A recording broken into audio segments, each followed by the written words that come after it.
of the show, the theory segment. This is a one that is near and dear to our hearts because these are the games that you and I typically like to attack. We love our cash games, always throw a couple things at the big tournaments, but small field, single entry GPPs, small field 3-max GPPs, we always, we talk about tournament strategy on 4 from 4, and it's usually slanted towards these bigger tournaments because that is what most people play, and there's just more large field tournaments available.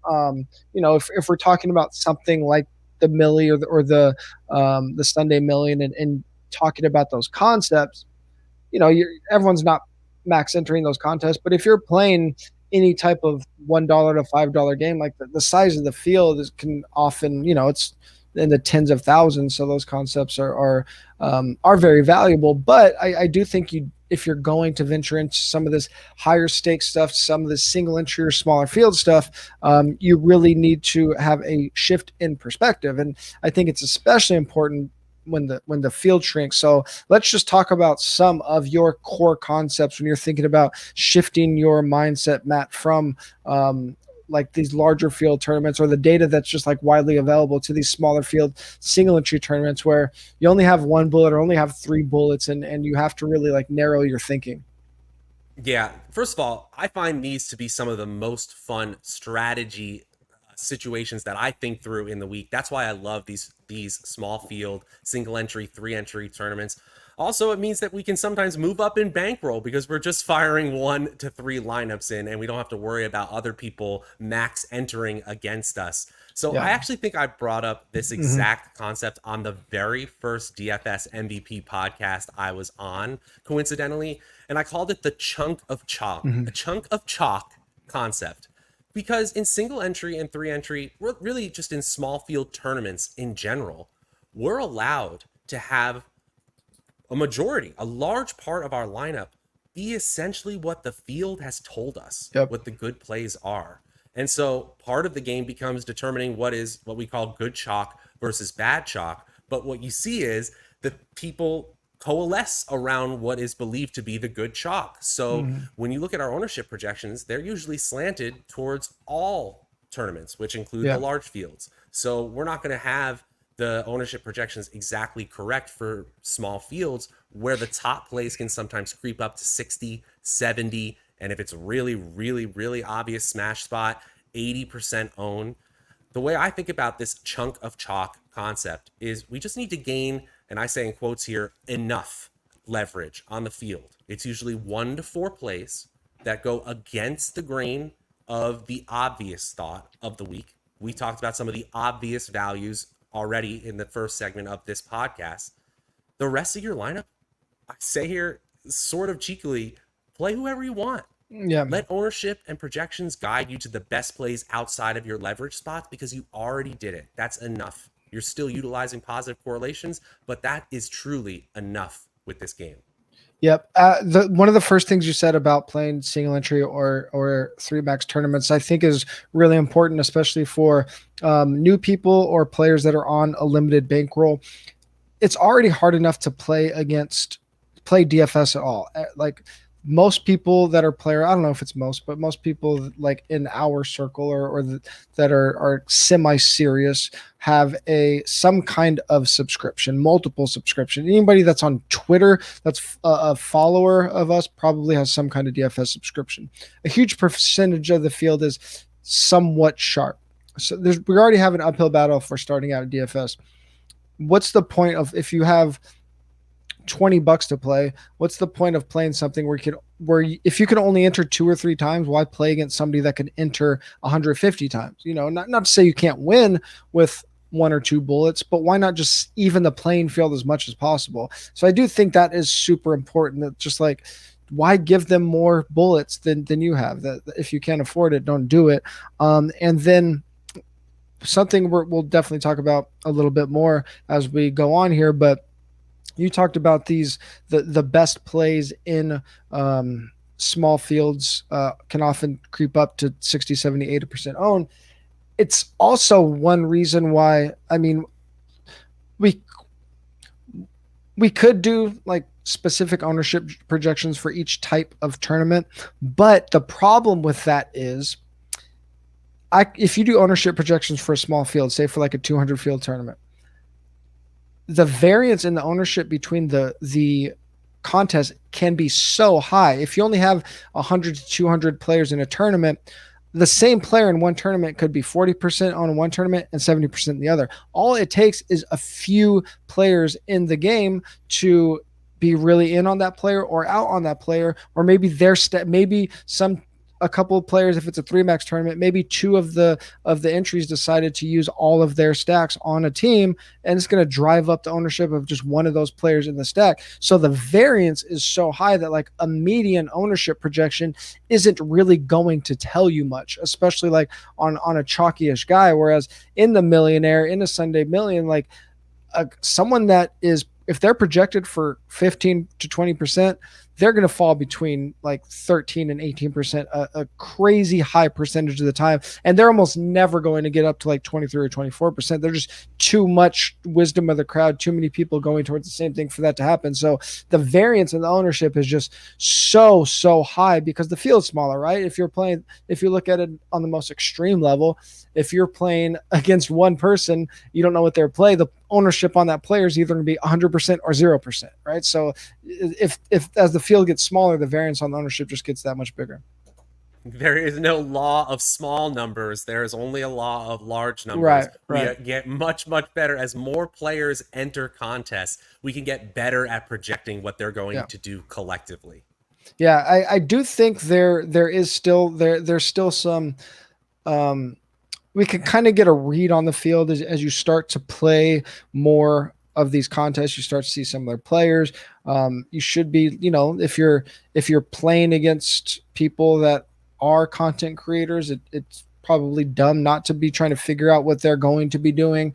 Obviously, in your specific contest, if there's playing a ton of contests and it's single entry, you might not know exactly what they're going to play, but you can get an idea of what sharp players are going to be doing versus what the field's going to be doing. So, what are some ways that you could differentiate yourself in these small field contests when we don't have super accurate ownership projections? Yeah, I think. Wait, shouldn't this be the tangent where we talk about how all the content creators in the entire industry collude with each other? Oh yeah, I'm joking, but yeah, TJ basically just explained why so many people coalesce, even in these single entry tournaments, to very similar builds because we're looking at very similar information, and often we have some intermingling of the sites that we're looking at. That's why the lineups remain the mm-hmm. same, not because there's some giant Facebook message board that you're not on. Sorry, getting back to the topic at hand. The way we differentiate ourselves in these contests definitely means something different than in Mm-hmm. large field tournaments in really any sort of mass multi-entry where you have multiple shots at trying to get a win. The leverage play, I kind of write this again cheekily in the show notes that it doesn't have to be a bad play. In fact, if you've gone to what you would consider an off the wall contrarian play, you've probably deviated too far in this field. A leverage play can even be Yeah. done by going to a very obvious spot and just overdoing the correlation. Mm-hmm.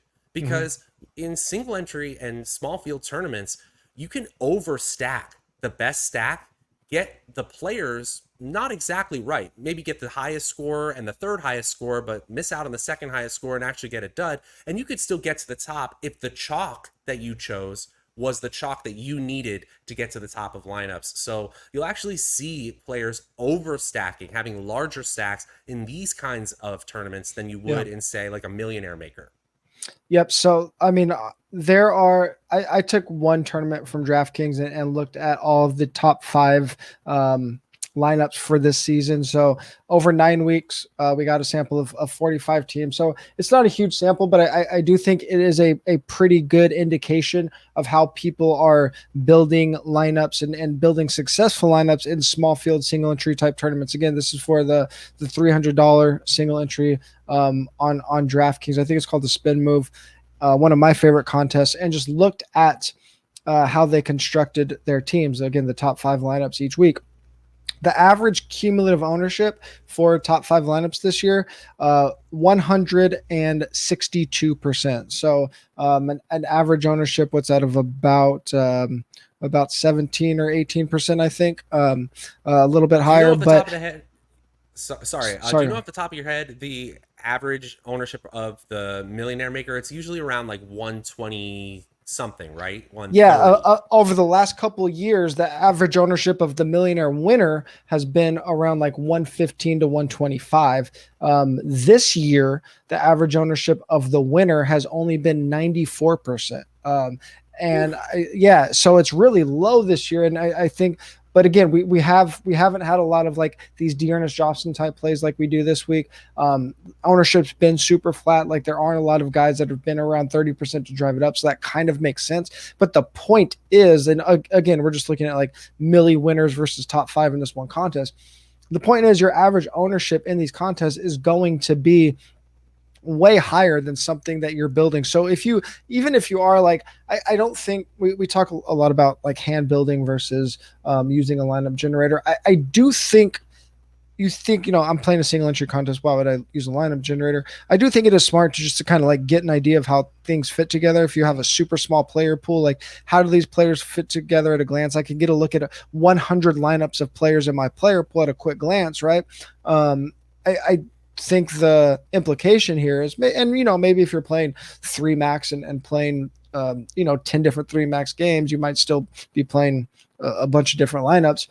If you're if you have a set ownership, or if you're used to building lineups with average ownership of like 12% or cumulative ownership of like 115%, and you're putting those into these small field contests, it just doesn't make sense. And the reason it doesn't make sense is because that average ownership, that cumulative ownership target number of like, whether it's 94% this year or 115% the last couple of years, you have a couple super contrarian plays, and you have to you have to get ahead of so many people that you need to be very different in the way you're building your lineup.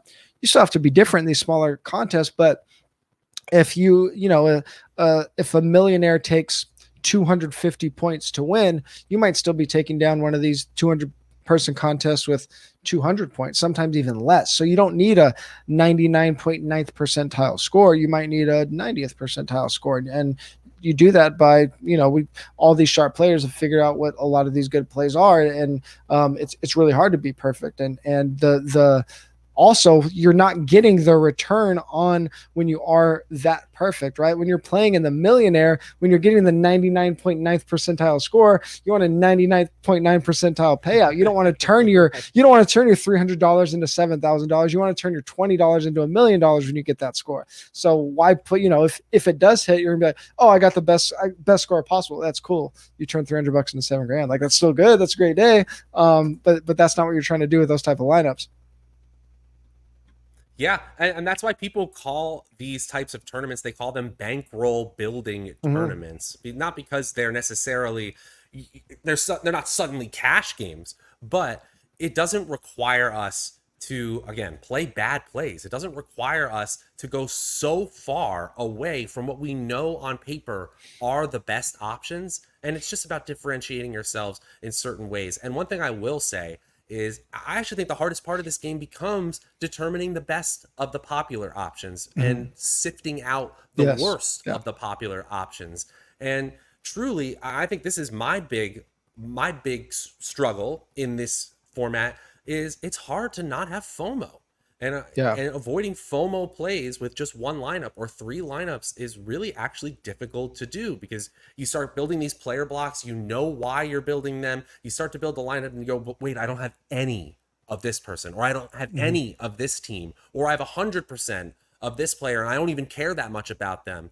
I just really think that the biggest thing you have to remember is you want to focus on specific game flows and then build a lineup based on that specific game flow. I don't want to Yeah. go too far into the concept of leverage again, but think about what we talked about in that theory segment. When this one thing happens, what else occurs? Or when this popular player that I'm not playing fails, who else succeeds? Because when you only have one lineup, you can literally say things like, okay, this running back is hitting their ceiling game because I put them in the lineup. When they hit their ceiling, these other players hit their floor, Yeah. and we won't want to hit those players. And I'm making a little bit of an abstraction, but it can be as simple as I'm playing a Josh Allen stack because I know it's the best stack, but I'm switching out Allen for Sanders. And then based on that effect, I'm changing who I play as my run back option. That's the way you Right. need to think with one lineup. Yeah, and again, when you are thinking that way, when you're playing that Josh Allen stack, even if he is chalky, it kind of ties back into the idea of this super high average cumulative ownership, right? Because you can see we've seen this before. Like I think if you've played a lot of larger field tournaments or just kind of fired at tournaments, you could kind of feel it when you're playing the game, right? If Josh Allen starts off slow and he ends up with like 202 or something like that, which is okay, you're just like, I'm dead in the water. There's no way that's cashing like a large field GPP. If you have, like you said, if you're building around the right chalk, even if Josh Allen is the chalky play, if you still have like the Derrick Henry or whatever that goes off, you're actually still super live. Or last week, if you had the Nick Chubb, like if you had Nick Chubb in a single entry contest last week, a 200 person contest last week, like you were cashing even with a horrible with a horrible stack. Whereas like in larger field stuff, if you whiff completely on a stack, like a Nick Chubb alone just isn't saving you. So you actually have quite a few outs in these smaller field tournaments just because those single players can vault you up the leaderboard a lot easier because there's fewer players and it takes a lower score to win. It's kind of intuitive. I want to go back to something that you kind of touched on that I don't think we plan on touching on too much because we're kind of talking about the strategy of small field single entry three max type lineups. But the bankroll concept of a lot of people do think of these as bankroll builders, and I think to an extent that's true if you're playing every type of game. But on the flip side, if you're somebody that is exclusively playing these or they're the biggest part of your weekly buy-in, which they are for me, you actually set yourself up for some really like high variance on a season-long level. Because if just say for example your main buy-ins are just the highest stakes single entry contests you can afford, even if you're building 5 or 6 lineups a week entering 5 or 6 different contests, you have a very high percentage chance of just having zeros in a week. And I have a lot, at least on the tournament side of things, I have a lot of 0 weeks, and I'm used to it because I've been doing it for multiple years, and the wins more than make up for it. But if you haven't done it before, you really have to be setting yourself up for the psychological effect of having some very long, not no cash streaks, but straight up zero streaks. I'm I glad you do, said that. yeah. Go ahead. Only because one win will erase it all in Easily. these types Yeah. of tournaments. Easy. And so in cash games, we're trying to think of it almost like a season long league. We want to Yeah. go we want to go like 9-5 Yeah. or however many weeks there are in the season. We want to have a winning record. We Yeah. just need one big win in these tournaments and we're good to go. Yeah, and I think it actually makes sense. Like if you want to be a GPP player or a cash game player, like if you really want to focus in on one, I think it does make a lot of sense to put all of your energy into one, and you're gonna have different types of variants, different types of bankroll fluctuations, no matter how you play. But if you are playing specifically these type of games or exclusively or mainly these type of games, I think it actually makes sense to have cash in your repertoire because you're actually like really focus you're already really trying to focus on the best place possible, right? So understanding what cash game builds are is really going to translate into these type of contests. People aren't putting cash lineups into them, but they're playing a lot of cash game type plays in these lineups, and the roster constructions kind of fall into cash game type roster builds. So I think just having a understanding of that is going to allow you to build better lineups in these size fields because there is going to be so much crossover with the players, with the roster constructions, and also like I just think it's a good idea for most players to be playing some type of cash because it does give you some kind of like psychological weekly cushion. Like it's really hard to be whiffing on all of your cash games, and I think that's super important. Yeah, you also just have no way of judging progress because tournaments have high Mm-hmm, variance of mm-hmm. outcomes. And A so if great you're not point. ready for that, and if you want to be able to judge your progress as you're learning these concepts, I think cash is probably the most important place to do it. Yeah, one thing that I do like to do if you are playing strictly single entry or three max is I'm still in this verbiage from Joe Hulk. I don't know if he got it from someone else, but layering my games. What I mean by that is like if I'm playing the $300 single entry contest on DraftKings and I'm not playing that many lineups that way. Like there's some weeks where I only played 3 lineups. I might just play 2 tournament lineups and a cash game lineup. Layering that main GPP contest with some smaller multipliers, with some smaller double ups. Again, just to give yourself like if you're playing only 100 against 185 people and it's only paying out 20% of the field, like if it's paying out 36 people and you have the 37th best lineup and you get no money for it, you're like, that was a really dumb week. Play it in a small 5x, play it in a small 3x, play it in a small double up. At least you're getting some return on a decent lineup, and you could get carried away to a point where you're getting like it's diminishing returns. But I think there are some smart ways to layer your big GPP lineups into smaller contests just to give yourself some return when it does hit. Like these, I really like these small 5x or quintuple up contests. There's only 22 people, and a lot of time, even if it isn't a top 20% lineup, it'll finish in the top, in the payout structure of those quintuple ups because 22 people, there could be a lot of band lineups. Get some positive variance. Yeah, exactly. I have some data. I have some other data on some of these smaller size contests. But do you have any other thoughts on these small single entry type games? That pretty much wraps it up for me. But one thing I would suggest is try out hand building and optimizer building. Mm-hmm. I actually build single entry lineups with an optimizer and prefer it. But I have buddies who think I am nuts. So one thing I would suggest is try out different styles with how you build. Yeah, and then are you being pretty specific about like your game selection and your payout structure in these? Because actually, like as much as I preach about payout structure, I think that is really important if you're playing 100 lineups every week and you do want to maximize the number of times they can cash because you're playing so many and the line is so thin. Sometimes if I'm only playing against 100 other people, like the difference between a 22% and a 25% payout compared to like a bigger first place prize, I actually might tend to favor the upside more in a super small contest. Yeah, that's interesting. I haven't been super specific with it, to be honest. And I do look at the payout structure. If it is a cashier payout structure, then I'm just going to make a more cash friendly lineup, most likely. Gotcha. As I mentioned, there's just a couple interesting things that I noted about these. Again, and this is just DraftKings. It's unfortunately FanDuel doesn't like let you access all of their contests unless you have played them. So looking at the contests that I've played, mostly on DraftKings at $300 single entry, I think this does translate to a lot of similar contests. I mentioned that the average cumulative ownership around 160%. That's probably the most important thing to note. Like your average or your cumulative ownership, however you want to look at it, that target number is really important. That's going to be the biggest difference from these type of contests to these large field GPPs.